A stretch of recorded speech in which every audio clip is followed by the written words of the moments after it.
I'm not the only kid who grew up this way. Surrounded by people who used to say that rhyme about sticks and stones.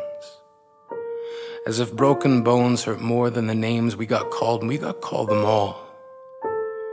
So we grew up believing no one would ever fall in love with us. That we'd be lonely forever. That we'd never meet someone to make us feel like the sun was something they built for us in their tool shed. So broken heartstrings bled the blues as we tried to empty ourselves so we would feel nothing. Don't tell me that hurts less than a broken bone. That an ingrown life is something surgeons can cut away. That there's no way for it to metastasize, it does. She was 8 years old. Our first day of grade 3 when she got called ugly. We both got moved to the back of class so we would stop getting bombarded by spitballs. But the school halls were a battleground where we found ourselves outnumbered day after wretched day. We used to stay inside for recess because outside was worse. Outside we'd have to rehearse running away or learn to stay still like statues, giving no clues that we were there in grade 5. They taped a sign to the front of her desk that read, "Beware of dog." To this day, despite a loving husband, she doesn't think she's beautiful because of a birthmark that takes up a little less than half her face. Kids used to say she looks like a wrong answer that someone tried to erase but couldn't quite get the job done.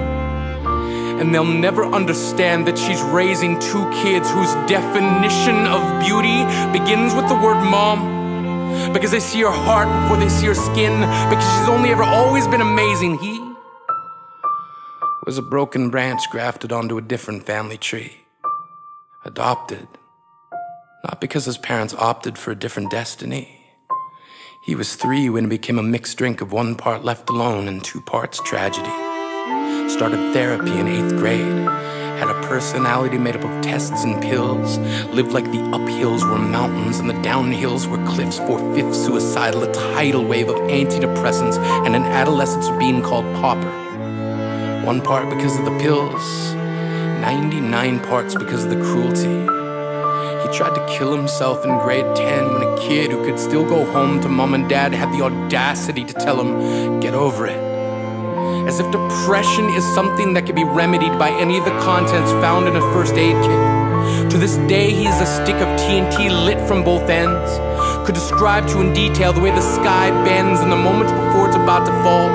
And despite an army of friends who all call him an inspiration, he remains a conversation piece between people who can't understand. Sometimes being drug-free has less to do with addiction and more to do with sanity. We weren't the only kids who grew up this way.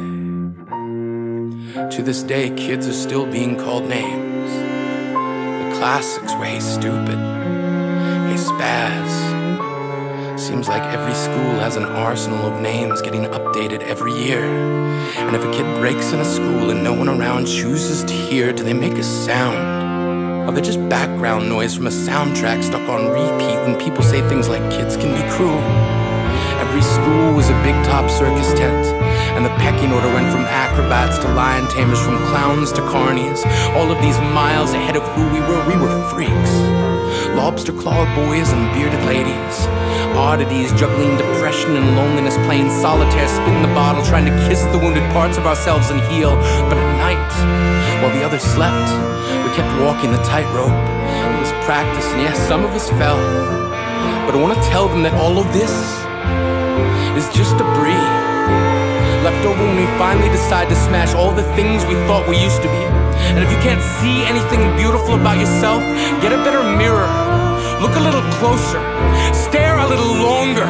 Because there's something inside you that made you keep trying despite everyone who told you to quit.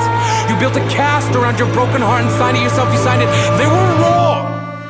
Because maybe you didn't belong to a group or a clique. Maybe they decided to pick you last for basketball or everything. Maybe you used to bring bruises and broken teeth to show and tell but never told. Because how can you hold your ground if everyone around you wants to bury you beneath it? You have to believe that they were wrong. They have to be wrong. Why else would we still be here? We grew up learning to cheer on the underdog because we see ourselves in them. We We stem from a root planted in the belief that we are not what we were called. We are not abandoned cars stalled out and sitting empty on some highway. And if in some way we are, don't worry.